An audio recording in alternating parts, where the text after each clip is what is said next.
better known by his pen name George Orwell.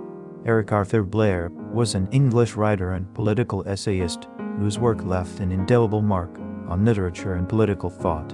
Born on June 25, 1903, in British India, he passed away on January 21, 1950, in London. His writing is characterized by a passionate clarity, a sharp awareness of social injustices, and a fierce opposition to totalitarianism, especially Stalinism, which he brilliantly satirized in his novella Animal Farm, 1945. Orwell is most famous for the dystopian novel 1984, 1949, and the aforementioned Animal Farm. These two works achieved unprecedented commercial success, outselling any other author of the 20th century. Beyond fiction, he was a prolific author of reviews, articles, and essays, with Homage to Catalonia, 1938, an acclaimed account of his time in the Spanish Civil War standing out. To this day, Orwell's influence on culture and politics remains alive and relevant. The nationalist not only does not disapprove of atrocities committed by his own side, but he has a remarkable capacity for not even hearing about them. It is not possible for any thinking person to live in such a society as our own without wanting to change it. Sanity is not statistical. Orthodoxy means not thinking, not needing to think. Orthodoxy is unconsciousness. Can you not understand that liberty is worth more than just ribbons? Beggars do not work, it is said. But then what is work? A navvy works by swinging a pick. An accountant works by adding up figures. Beggar works by standing out of doors in all weathers and getting varicose veins, chronic bronchitis, etc. It is a trade like any other. Quite useless, of course, but then many reputable trades are quite useless. Writing a novel is agony. Windmill were no windmill, he said. Life would go on as it had always gone on. That is, Beverly. I have no wish to take life, not even human life. We have now come to a depth at which restatement of the obvious is the first duty of intelligent men. We have now sunk to a depth at which restatement of the obvious is the first duty of intelligent men. If liberty means anything at all, it means the right to tell people what they do not want to hear. In times of universal deceit, telling the truth will be a revolutionary act. Pacifism is objectively pro-fascist. The test of a civilization is in the way it treats its weak and helpless. The tendency of advanced capitalism has been to enlarge the middle class and not to wipe it out, as it once seemed likely to do. The aim of a joke is not to degrade the human being, but to remind him that he is already degraded. The secret of a successful restaurant is sharp knives. The essence of being human is that one does not seek perfection. In moments of crisis, one is never fighting against an external enemy, but always against one's own body. The consequences of every act are included in the act itself. A world of fear and treachery and torment, a world of trampling and being trampled upon, a world which will grow not less, but more merciless as it refines itself. Progress in our world will be progress towards more pain. The old civilizations claimed that they were founded on love or justice. Ours is founded upon hatred. In our world, there will be no emotions except fear, rage, triumph, and self-abasement. Everything else we shall destroy. Everything. The heresy of heresies was common sense. The smell of her hair, the taste of her mouth, the feeling of her skin seemed to have got inside him, or into the air all around him. She had become a physical necessity. The enemies of intellectual liberty always try to present their case as a plea for discipline versus individualism. They issue truth versus, and truth is as far as possible kept in the background. So much of left-wing thought is a kind of playing with fire by people who don't even know that fire is hot. The rule of not being a hypocrite is essential to being human. The slovenliness of our language makes it easier for us to have foolish thoughts. The ministry of peace concerns itself with war, the ministry of truth with lies, the ministry of love with torture, and the ministry of plenty with starvation. What kind of people would control this world had been equally obvious. The new aristocracy was made up for the most part of bureaucrats, scientists, technicians, trade union organizers, publicity experts, sociologists, teachers, journalists, and professional politicians. These people, whose origins lay in the salary middle class and the upper grades of the working class, had been shaped and brought together by the barren world of monopoly industry and centralized government. The object of power is power. The result of preaching totalitarian doctrines is to weaken the instinct by means of which free peoples know what is or is not dangerous. The object of propaganda is to make one set of people forget that certain other sets of people are human. The secret of rulership is to combine a belief in one's own infallibility with a power to learn from past mistakes. Every line of serious work that I have written since 1936 has been written, directly or indirectly, against totalitarianism and for democratic socialism, as I understand it. The object of terrorism is terrorism. The object of oppression is oppression. The object of torture is torture. The object of murder is murder. The object of power is power. Now do you begin to understand me? The communism of the English intellectual is something explicable enough. It is the patriotism of the deracinated.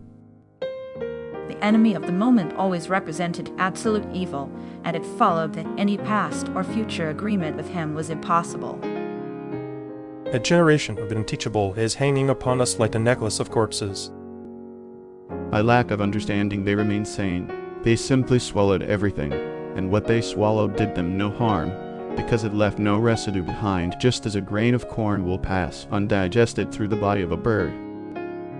In times of universal deceit, telling the truth becomes a revolutionary act. During times of universal deceit, telling the truth is a revolutionary act. Tea is one of the mainstays of civilization in this country. To exchange one orthodoxy for another is not necessarily an advance.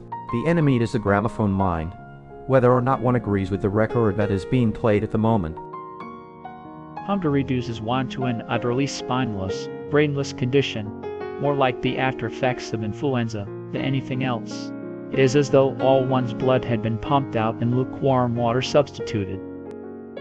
To hang on from day to day and from week to week, spitting out a present that had no future, seemed an unconquerable instinct, just as one's lungs will always draw the next breath so long as there is air available. Men are only as good as their technical development allows them to be. Men can only be happy when they do not assume that the object of life is happiness.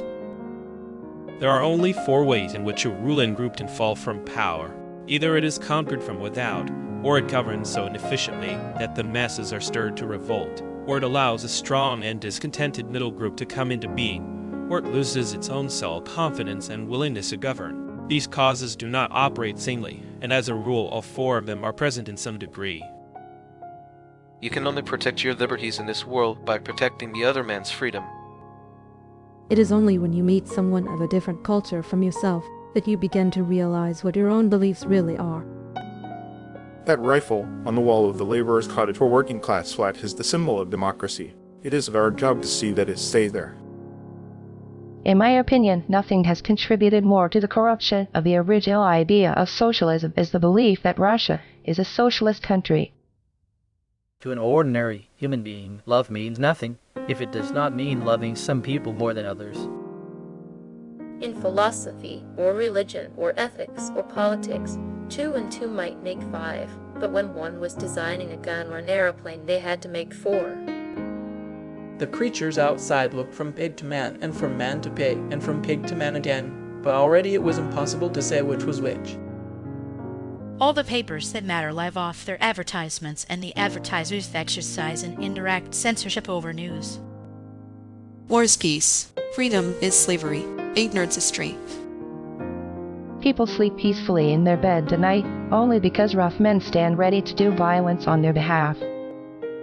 The common people, on the whole, are still living in the world of absolute good and evil from which the intellectuals have long since escaped. England is perhaps the only great country whose intellectuals are ashamed of their own nationality. Si la person non sano scriber bene dolora, non sano penser bene si, non sano penser be altri penserano per loro. Power worship blurs political judgment because it leads, almost unavoidably, to the belief that present trends will continue. Whoever is winning at the moment will always seem to be invincible. Poverty is poverty, whether the tool you work with is a pickaxe or fountain pen. Nationalism is power, under-tempered by self-deception. Every nationalist is capable of the most flagrant dishonesty, but he is also, since he is conscious of serving something bigger than himself, unshakably certain of being in the right. The real power, the power we have to fight for night and day, is not power over things, but over men. Liberal, a power worshipper without power. Tragedy, he perceived, belonged to the ancient time, to a time when there were still privacy, love, and friendship, and when the members of the family stood by one another without need to know the reason. Ignorance and prejudice are the ballast of our ship of state. However, ships without ballast are not seaworthy and cannot sail in the tempests nor reach safe harbor. Journalism is printing what someone else does not want printed. Everything else is public relations. Wealth and privilege are most easily defended when they are possessed jointly. I hate purity, I hate goodness. I don't want virtue to exist anywhere. I want everyone to be corrupt to the bones. One cannot really be a Catholic and grown up. If there really is such a thing as turning in one's grave, Shakespeare must get a lot of exercise. A man receiving charity practically always hates his benefactor. It is a fixed characteristic of human nature, and when he has 50 or 100 others to back him, he will show it. All human relationships must be purchased with money. Clear thinking requires courage rather than intelligence. All tyrannies rule through fraud and force, but once the fraud is exposed, they must rely exclusively on force. We sleep safe in our beds because rough men stand ready in the night to visit violence on those who would do us harm. Privacy, he said, was a very valuable thing. Everyone wanted a place where they could be alone occasionally. Sentimental, you say? Antisocial? Oughtn't to prefer trees to men? I say it depends what trees and what men. When I see an actual flesh and blood worker in conflict with his natural enemy, the policeman, I do not have to ask myself which side I am on. Don't you see that the whole aim of Newspeak is to narrow the range of thought? In the end, we shall make thought crime literally impossible, because there will be no words in which to express it. Enlightened people seldom or never possess a sense of responsibility. No animal shall kill any other animal without cause. When I see a policeman with a club beating a man on the ground, I don't have to ask whose side I'm on. Who cares, she said impatiently. It's always one bloody war after another, and one knows the news is all lies anyway. Good prose should be transparent like a window pane. The mind should develop a blind spot whenever a dangerous thought presented itself. The process should be automatic, instinctive. Crime stop, they called it in Newspeak. Never lose sight of the fact that only the people can save the people.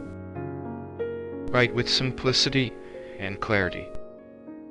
When I sit down to write a book, I do not say to myself, I am going to produce a work of art. I write it because there is some lie that I want to expose, some fact to which I want to draw attention, and my initial concern is to get a hearing. There are some ideas so wrong that only a very intelligent person could believe in them. I would sooner be a foreigner in Spain than in most countries. How easy it is to make friends in Spain.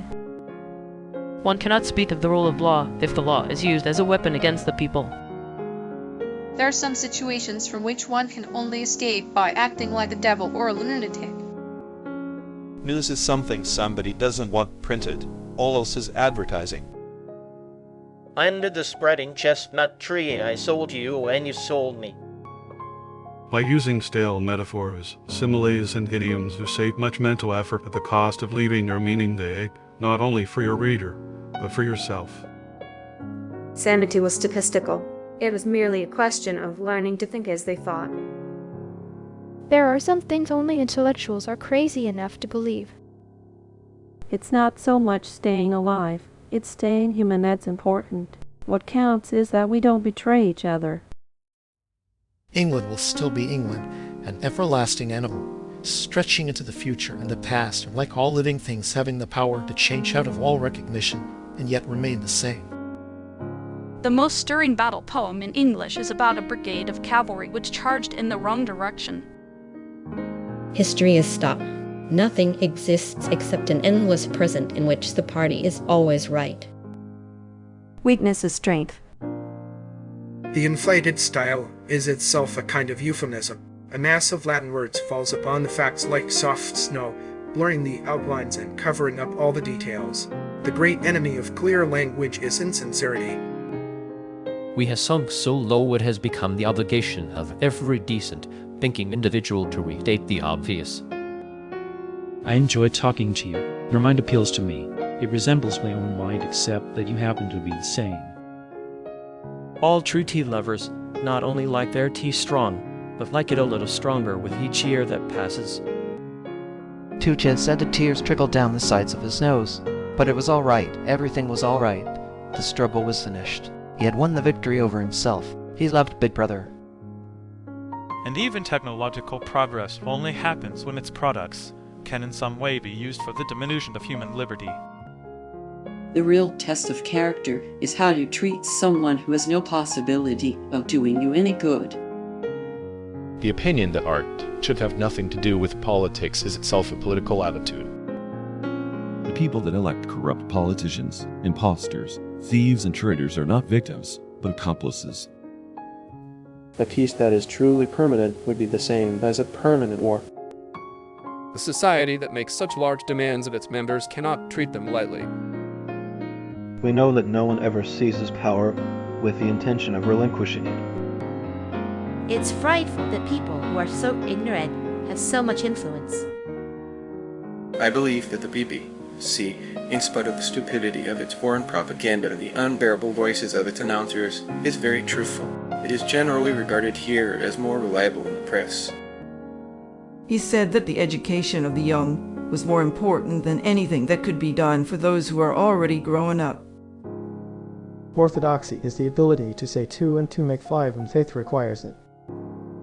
Manchester is the belly and guts of the nation. Politics is the choice between the lesser of two evils. As with the Christian religion, the worst advertisement for socialism is its adherents. We are the dead. Our only true life is in the future. We shall take part in it as handfuls of dust and splinters of bone. But how far away that future may be, there is no knowing. By preaching the doctrine that nothing is to be admired except steel and concrete, one merely makes it a little sure that human beings will have no outlet for their surplus energy except in hatred and leader worship.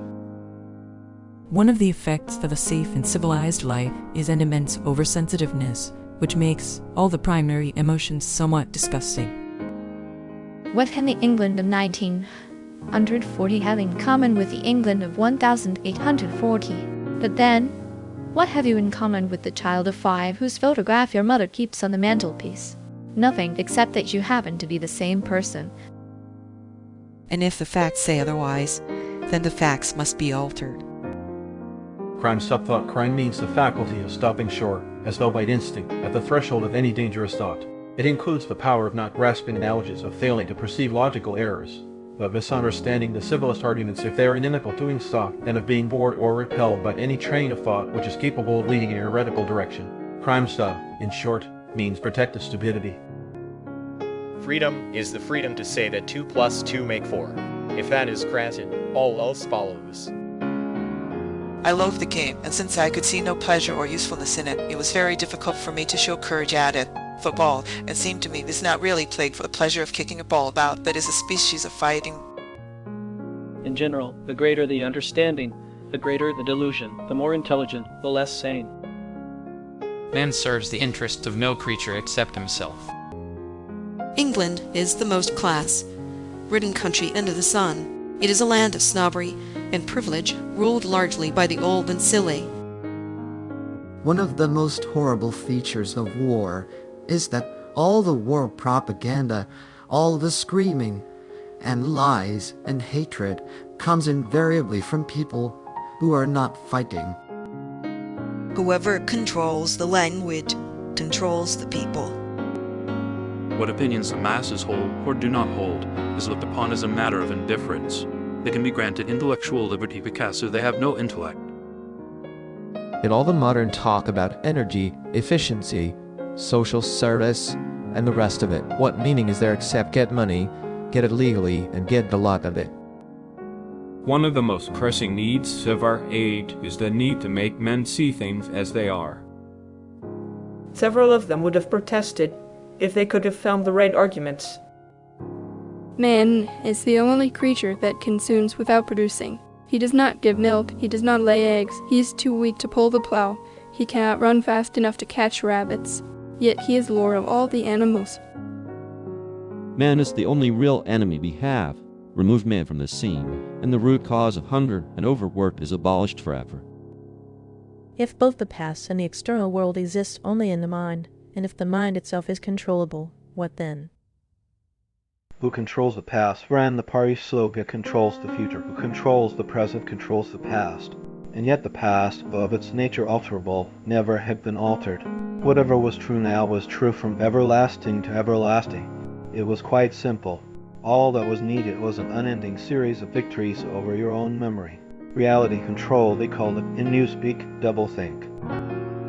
Doublethink means the power of holding two contradictory beliefs in one's mind simultaneously and accepting both of them.